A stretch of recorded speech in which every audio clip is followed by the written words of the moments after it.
Good day, everyone. Welcome to this week's edition of the Vise Squad, brought to you by the Antron Fly Company. This week, a little bit of a bigger nymph over last week. We're going to do, this is my take on the 20-incher stonefly nymph. I like it. I like this pattern. I think it's fun. It's just a little jazzed up from a plain Jane one, but yeah, I think it's a cool looking little bug. So, in the vise, we're going to put a number 12, pardon me, curved nymph hook from Togen's Fly Shop. And I've got a 532 gold tungsten bead on there, and I've put 5 or 6 wraps of lead. Check your regs, because maybe you need to have lead free. Just always something to be aware of. But at any rate, that's what we'll start with. And we're going to use some 70 denier white UTC. I'll trip over my words a little. So I'm going to start just behind the lead, run that down, get rid of the tag. Now I'm going to run this down and stop just past where the barb is. I'm going to build just a little ball of thread. I'm going to park my thread right in front of it. And for the back legs, we're going to use some olive colored goose biots, which I've already cut off the stem, but these have a natural curve to them, so you want the curves going away from each other so they flare out. And then we'll just, you can tie these in one at a time if you like, if you're more comfortable with it. I prefer tying them in both at the same time, but we'll make that back pair maybe just a little longer than what the hook gap would be. And I like to put 2 or 3 turns of thread on there and then stop and have a look at them. And you can kind of wiggle them down so they're down on each side of the hook. And once you're happy with where they are, if you just keep a hold of them, they won't slide around too badly for you. Hopefully, and if they do, just back your thread up and get them back where they should be. They can be a tricky thing to tie in, these biots. Once we're kind of where we want to be, we'll just work our thread back down. And hopefully they stay where they should be. Now I want to run my thread right to where that little ball of thread was, and that'll help pinch them up against that thread, and they'll be nice and flared. So next, now that we've got those in, I just want to straighten that out just a little bit. I'm going to grab some small sized copper wire, ultra wire. I'm going to tie that in on the far side or your side of the hook, and we'll run that down right to where those biots are, like so.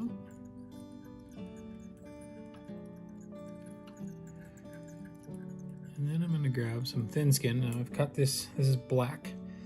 I don't know if I can find it here. This would look good, I think, if you used like a mottled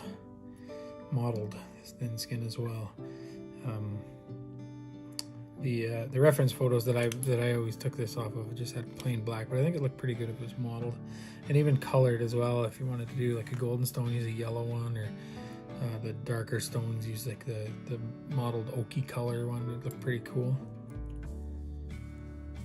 But anyway, to tie that in, I'm going to cut a little V at the back end, just so I'm not bulking up the body too bad. I'm going to grab that and just make sure that it's sitting right on top of the hook, so it's nice and going to be a good line when we go to wrap it over the top of the body here in a second. I want that all the way down to where the biots are. Alright, so now we're going to dub some, this is Antron sparkle dubbing in olive damsel color. It's kind of a medium olive color. Go darker, go lighter, go gold, go black, dark browns. I think that the presentation of this fly is going to be excellent despite the color. So we'll just start building up a little body. We're going to taper it towards the front.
Bring my dubbing just up onto where those lead wraps are.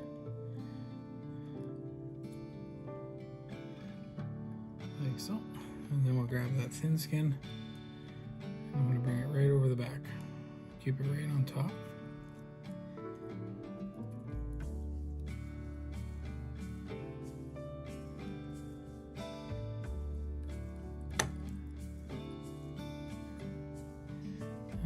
Few wraps in there just to hold it. Then we'll grab the wire and we'll counter wrap the wire.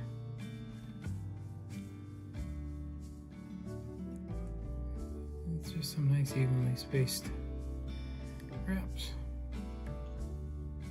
Like so. I'm going to keep wrapping forward up underneath the thin skin so I can tie it off where it's hidden and not have to worry about building up too much of a bump there. I'll just tie that in nice. I'm going to spin our wire out. Now I'm going to just wind backwards a little bit onto that thin skin so that it is actually tied backwards over itself. Like that. Now you do want to leave a bit of a nice thread base here because we're going to tie some more of those olive colored goose biots in next. And these ones you'll do one at a time. And you want to kind of tie them down and back. Don't make them too terribly long. They don't really need to be. Get one side in like that.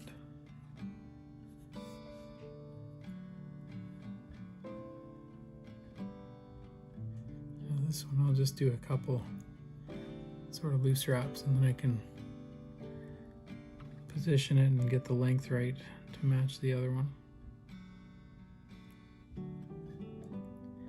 Try and get them as even as you can.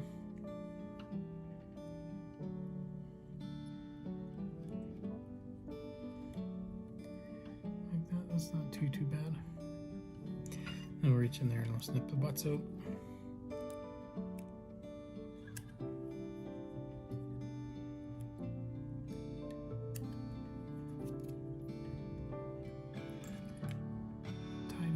Just a little bit.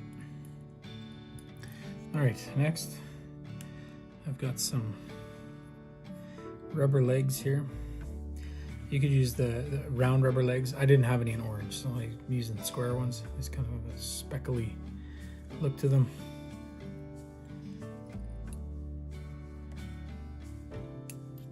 We'll tie those in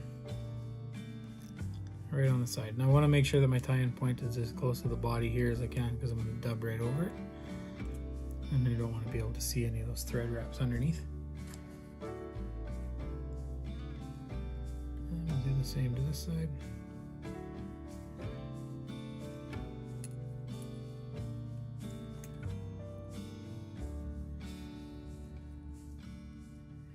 I'm gonna try and get your length as even as you can. Once this style of leg, once you start pulling on them, after everything's tied in, they're different than the round rubber legs. You can't really reef on them too hard, and they like to stretch, and then they'll just break.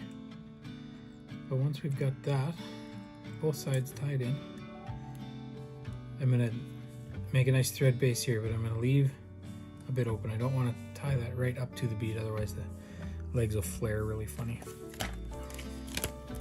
And now we'll take some more of this sparkle dubbing, Antron sparkle dubbing. This is a March brown color. I like it because it's a bit orangey, just gives it a little bit of a hot spot, if you will.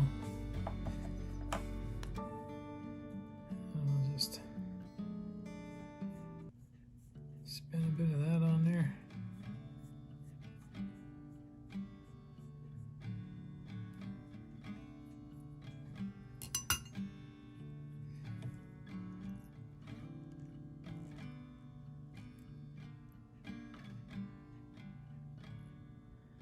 Dub up to the legs. I'm going to add just a little bit, and I'm going to put a couple turns of dubbing in front of those legs. That'll help get them to flare out a little.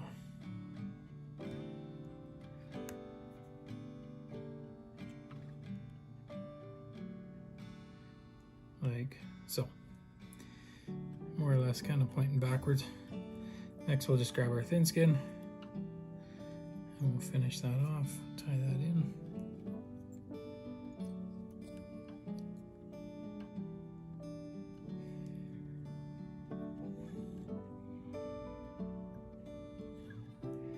And reach in there nice and tight and get rid of that out of there. Finally, for this one, I'm going to put a bit of a yellow hot spot on the thread, so I've got this yellow waterproof marker. Again, last week we used a red one. This week we'll use yellow. You can use a Sharpie, same thing. And we'll just cover over that. And grab our whip finish tool, which is somewhere here. Over here.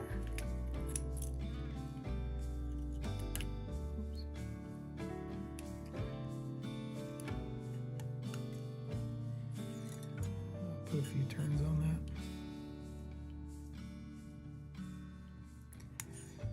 Tie a knot in it. And that's pretty well it. I am going to add a little bit of bone dry just to the thread wraps here and just over the back. Just a little. Not too much. Don't need to have a great big clear glob of glue on it. Oops. Like so. Anyway, pretty fun little nymph. I think it's going to be fun to fish these this summer. I'm going to definitely tie a few for my own box, and we'll see what the trout think of them.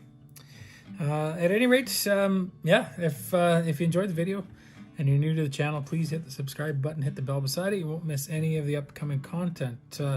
Please go check out our sponsors, check out the Goes to 11 Instagram page as well, and give us all likes. We all like likes, and you can check out the store, which is fishingandoutdoors.ca and .net, I believe. Every week I get this wrong. One of these weeks I'll get it right. You can check out all our sponsors gear and a pile more on there that Rick's got loaded up on there, and it doesn't cost you any more to buy anything. It just helps everybody out. It helps keeps the lights on for us. At any rate, until next week, everyone, have a wonderful week. Talk to you soon. Man, one of these days I'll get this fucking thing dialed in. I hope. I feel like a retard. Anyway, I'll talk to you soon, pal.